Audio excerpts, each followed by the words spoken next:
भारत का पूर्वोत्तर क्षेत्र प्राकृतिक सौंदर्य का खजाना है।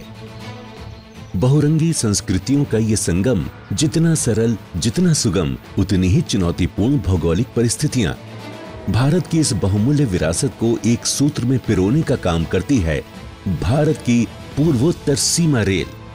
पूर्वोत्तर क्षेत्र के रेल मार्ग से जुड़ने की शुरुआत 1881 में बंगाल असम रेल के साथ हुई थी और इसी वर्ष Darjeeling Himalayan rail toy train भी शुरू की गई थी।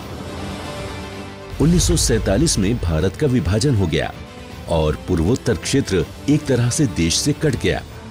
असम को शेष भारत से फौरन जोड़ने के लिए इसी साल असम रेल की स्थापना कर असम रेल लिंक परियोजना शुरू की गई। 1948 में किशनगंज से फकीराग्राम तक 142 मील लंबी रेल लिंक लाइन का निर्माण कार्य शुरू किया गया।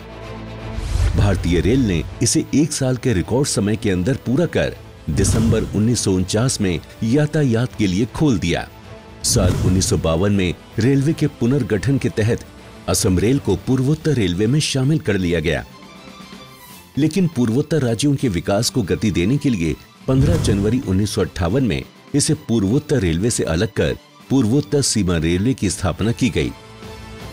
मालीगांव मुख्यालय और वर्तमान के 5 मंडलों अलीपुरद्वार, कटिहार, लामडिंग, रंगिया और तिनसुकिया में विभाजित इस रेल जोन में 7 सिस्टर्स राज्यों सहित पश्चिम बंगाल, बिहार के कुछ हिस्से शामिल किए गए।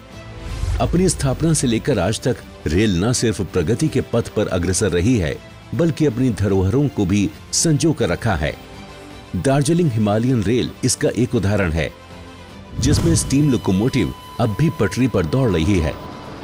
पहाड़ी क्षेत्र में रेल यातायात का ये नायाब नमूना है, जिसे यूनेस्को विश्व धरोहर घोषित कर चुका है। घाटियों के उतार चढ़ाव और मनमोहक दृश्यों के बीच से गुजरने वाली ये खिलौना गाड़ी स्थानीय परिवहन के साथ पर्यटकों के आकर्षण का प्रमुख केंद्र बनी हुई है।